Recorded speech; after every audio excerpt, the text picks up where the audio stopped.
So hello student, कैसे हो? आपकी पढ़ाई बहुत अच्छी चल रही है। तो हम इस वीडियो में चैप्टर नंबर 8 क्लास 9 साइंस का जो मोशन चैप्टर है उसके एमसीक्यू को डिस्कस करने वाले हैं। तो और ना कि हम क्वेश्चन को सॉल्व करेंगे, उसको अगर एक्सप्लेनेशन उसका बनता है तो हम उसको एक्सप्लेन भी करेंगे। तो आइए स्टार्ट करते हैं वीडियो को बिना टाइम वेस्ट किए। तो हमारा क्वेश्चन नंबर 1 हमारा हो जाता है, a particle is moving in a circular part of radius r, the displacement after half a circle would be. तो जो भी हमारा डिस्टेंस एंड डिस्प्लेसमेंट के ऊपर ये क्वेश्चन दिया हुआ है, तो होप आपको डिस्टेंस एंड डिस्प्लेसमेंट के बीच में डिफ्रेंशिएट करना आता होगा। सपोज ये एक पॉइंट है एंड दूसरा पॉइंट है, तो इसके बीच अगर स्ट्रेट लाइन हम खींच देते हैं तो इसे हम जो होता है उसको डिस्प्लेसमेंट बोलेंगे। बट अगर कोई बॉडी है, अगर वो ऐसे ट्रैवल करके इस पॉइंट तक पहुंच जाती है, तो ये जो पूरा टोटल ट्रैवल डिस्टेंस होगा इसको हम डिस्टेंस बोलेंगे। तो ये हमारा डिफरेंस हो जाता है डिस्टेंस एंड डिस्प्लेसमेंट में। तो क्वेश्चन हमारा दिया हुआ है, कोई पार्टिकल अगर कोई सर्कुलर पार्ट रेडियस आर में अगर वो जाता है तो displacement after half a circle. तो जब अगर ये आर दिया हुआ है तो अगर हाफ सर्कल में वो अगर करता है तो हमारा जो इनिशियल पॉइंट ये था एंड फाइनल पॉइंट हमारा ये हो गया। तो टोटल डिस्प्लेसमेंट के लिए हम इसके बीच में टोटल लाइन खींच देंगे। तो ये हमारा आर हो गया एंड ये भी हमारा आर हो जाएगा। तो टोटल हमारा डिस्प्लेसमेंट हो गया, वो हो गया 2r। तो यहाँ पर 2r, ऑप्शन नंबर सी हमारा सही हो जाएगा। तो now question number 2, a body is thrown vertically upward in the velocity u, the greatest height h to which it will rise is। तो जो हमारा ग्रेटेस्ट हाइट होगा वो क्या उठेगा? हमें ऑप्शन में कुछ गलती लग रही है, इसलिए हम इस क्वेश्चन को हम स्किप कर देते हैं। पर्सनली वो मुझे क्वेश्चन समझ में नहीं आया था। लेकिन अगर हम क्वेश्चन 3 देखते हैं, the numerical ratio of displacement to distance for a moving object. तो जो भी अगर मूविंग ऑब्जेक्ट होता है उसके अगर जो भी रेशियो होगा डिस्प्लेसमेंट, अगर हम ऊपर रखते हैं डिस्प्लेसमेंट को हम एस से डिनोट करते हैं, एस वेक्टर। एंड डिस्टेंस जो अगर हम नीचे रखते हैं डिस्टेंस, तो उसके बीच का रेशियो क्या होगा? तो अब मैं आपको बता दूं, जो डिस्प्लेसमेंट है वो इक्वल टू एंड जो भी होता है डी से जब भी होगा छोटा होगा। तो अगर ऊपर अगर छोटी क्वांटिटी रखी जाए, सपोज हम ऊपर अगर एग्जांपल लेते हैं, ऊपर छोटी क्वांटिटी रखें और नीचे बड़ी क्वांटिटी रखें, तो जो भी आंसर हमारा आएगा वो लेस देन 1 होगा। तो जो भी हमारा आंसर आएगा वो जो भी लेस देन 1 होगा। तो यहाँ पे देखिए ऑप्शन हमारा क्या दिया हुआ है, अगर कोई बॉडी है अगर वो एक पॉइंट से दूसरे पॉइंट तक जाती है, तो इसे भी आप देख लें। तो अगर ये स्ट्रेट लाइन में ट्रैवल करती है तो जो डिस्टेंस होगा वो डिस्प्लेसमेंट के ही इक्वल हो जाता है। तो यहाँ पे ऑलवेज मोर देन 1 ये नहीं होगा, ऑलवेज इक्वल टू 1 नहीं होगा, ऑलवेज लेस देन 1। तो ऑलवेज लेस देन, और यहाँ पे ऑप्शन नंबर डी देखिए, इक्वल और लेस देन 1। तो ये हमारा ऑप्शन नंबर डी हो जाएगा। बट बहुत बच्चे यहाँ पे ऑप्शन ए को देख के कंफ्यूज हो सकते हैं, बट यहाँ पे इक्वल टू भी का हो सकता है, जस्ट बिकॉज अगर बॉडी अगर खुद ही स्ट्रेट लाइन में ट्रैवल करती है एक पॉइंट से दूसरे पॉइंट के बीच, तो डिस्टेंस होगा वहीं डिस्प्लेसमेंट के इक्वल हो जाता है, इसलिए ऑप्शन नंबर डी हमारा सही हो जाएगा। तो हम इसे क्रॉस चेक कर लेते हैं। यस, यहाँ पे ऑप्शन नंबर डी ही दिया हुआ है ना। Question number 4, if a displacement of an object is proportional to square of a time then the object moves with. तो जो भी हमारा डिस्प्लेसमेंट जो भी होगा प्रोपोर्शनल अगर स्क्वायर टाइम के इक्वल होगा, तो जो भी हमारा ऑब्जेक्ट मूव विथ कौन सा है? Uniform velocity, uniform acceleration, increasing acceleration and decreasing acceleration. तो जो भी हमारा क्वेश्चन नंबर 4 है इसका आंसर हो जाएगा option number B, uniform acceleration. तो क्वेश्चन नंबर 4 का हमारा ऑप्शन बी हो गया सही। तो हम नेक्स्ट क्वेश्चन देखते हैं, question number 5, from the given you और टी का, जो भी यू और टी का ग्राफ दिया हुआ है, तो इस ग्राफ को आपको स्टडी करना है, बताना है। It can be interfere that object is in inform motion at rest. Eight rest तो हो ही नहीं सकता, क्योंकि यहाँ पे जो भी वी है वो एटी के टाइम के रिस्पेक्ट में जीरो नहीं है, तो वी की कुछ वैल्यू एट रेस्ट तो हो ही नहीं सकता। In non uniform motion and moving with uniform acceleration. तो ऑप्शन आपको इसमें बताना है क्वेश्चन 5 का कौन सा सही होगा। तो मैं आपको बता दूं, ये यूनिफॉर्म मोशन है, क्योंकि जो भी हमारे बॉडी की जो स्पीड है, जो भी वी है, वो टाइम के हिसाब से वो कांस्टेंट है, वो चेंज नहीं हो रही है।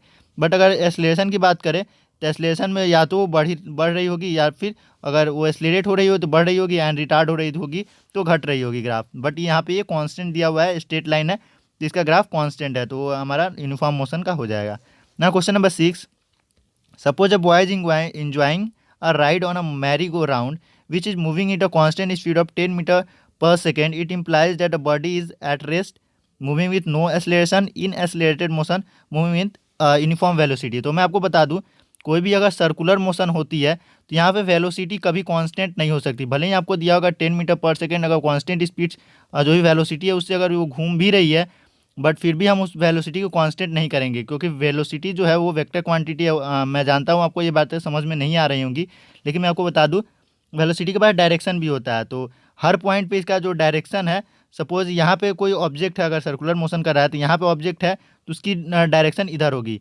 जिस पॉइंट पे हमें डायरेक्शन देखना होता है वहाँ पे एक परपेंडिकुलर जो भी टेंजेंट ड्रॉ करते हैं जो सेंटर के परपेंडिकुलर होता है, तो अगर ये ड्रॉ करते हैं तो ये हमारी डायरेक्शन अलग होगी, इस पॉइंट पे अलग होगी एंड इस पॉइंट पे अलग होगी, इसलिए हम वेलोसिटी को कभी कांस्टेंट नहीं कर सकते हैं।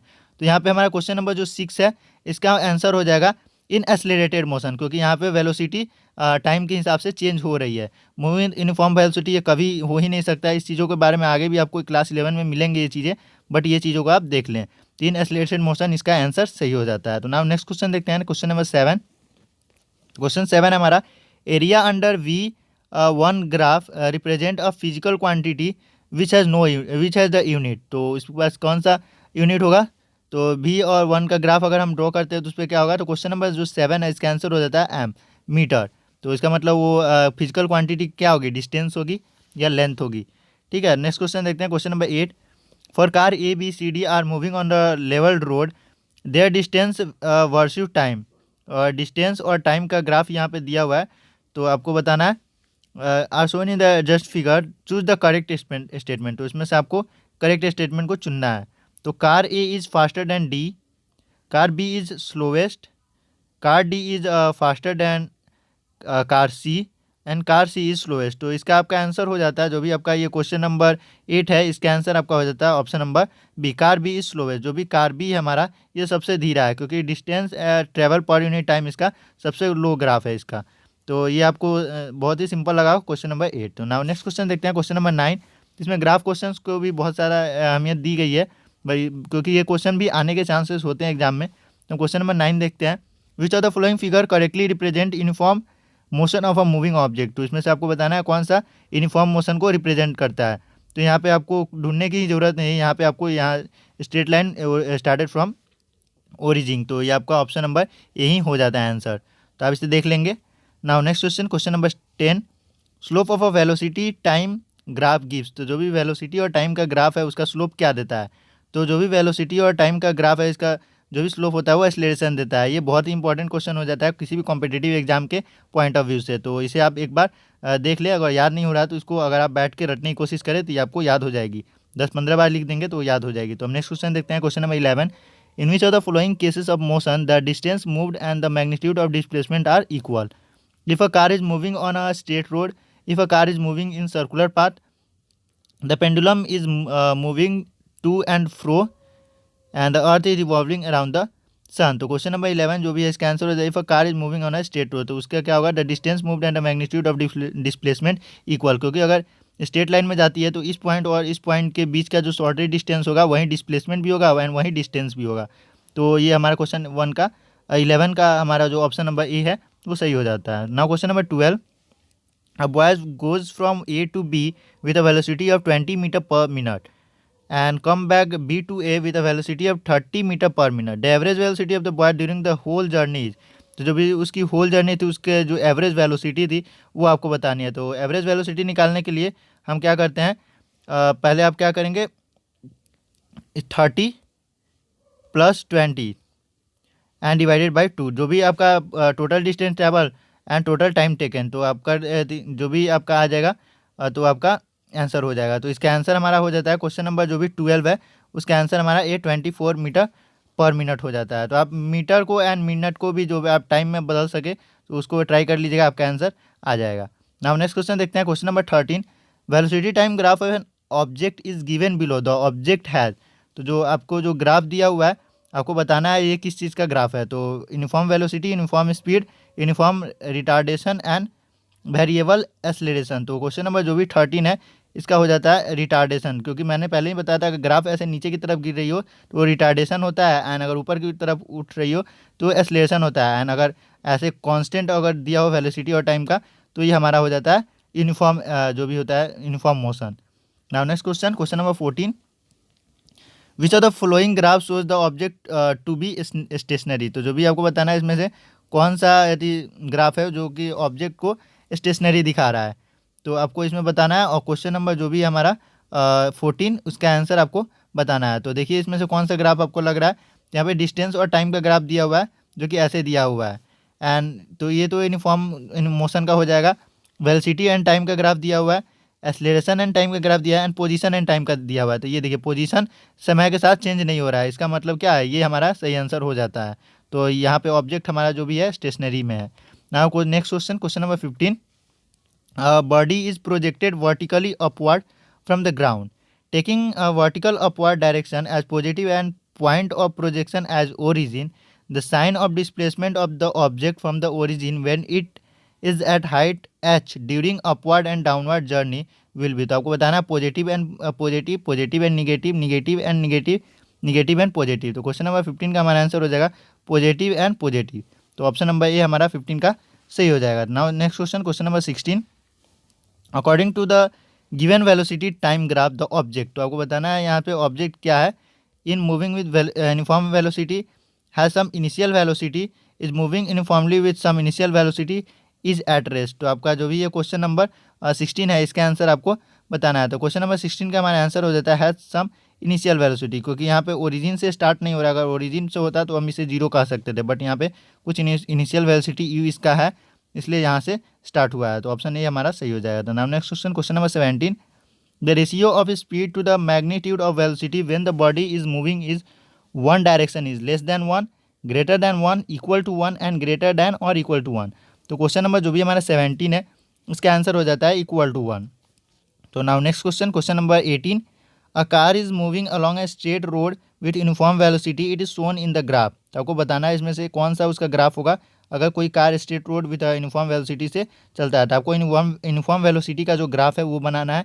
तो इसका हमारा जो ऑप्शन है यहाँ देखिए, ऑप्शन नंबर डी हमें साफ साफ दिख रहा है, यूनिफॉर्म वेलोसिटी और टाइम का ग्राफ है। यहाँ पे आप ध्यान दीजिएगा ये पोजीशन नहीं है, ये वेलोसिटी दिया हुआ है। अगर ये पोजीशन दिया होता तो ये हम रेस्ट में स्टेशनरी ऑब्जेक्ट मान सकते थे, बट यहाँ पे पोजीशन वेलोसिटी और टाइम दिया हुआ है, इसलिए ये हमारा आंसर हो जाता है।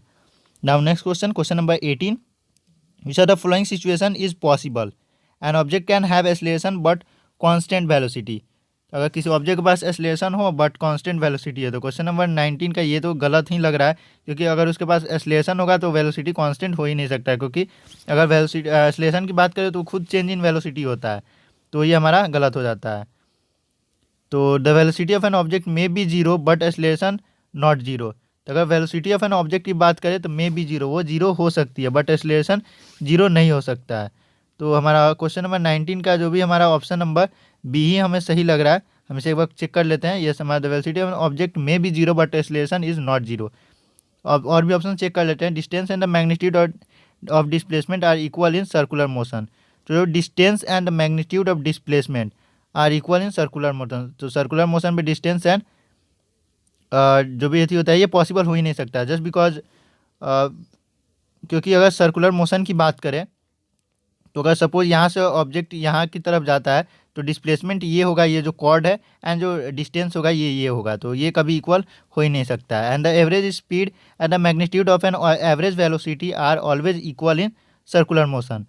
तो average speed and the magnitude of average velocity is always equal in the circular motion. तो मैंने बताया वेलोसिटी कभी इक्वल नहीं हो सकती। तो हम नेक्स्ट क्वेश्चन देखते हैं, क्वेश्चन नंबर जो भी 20 है, लास्ट क्वेश्चन हमारा, which are the following graph is not possible. तो इसमें से कौन सा ग्राफ है जो पॉसिबल नहीं है। तो क्वेश्चन नंबर 20 का हमें साफ साफ ये दिख रहा है, ये circular graph, it is not possible.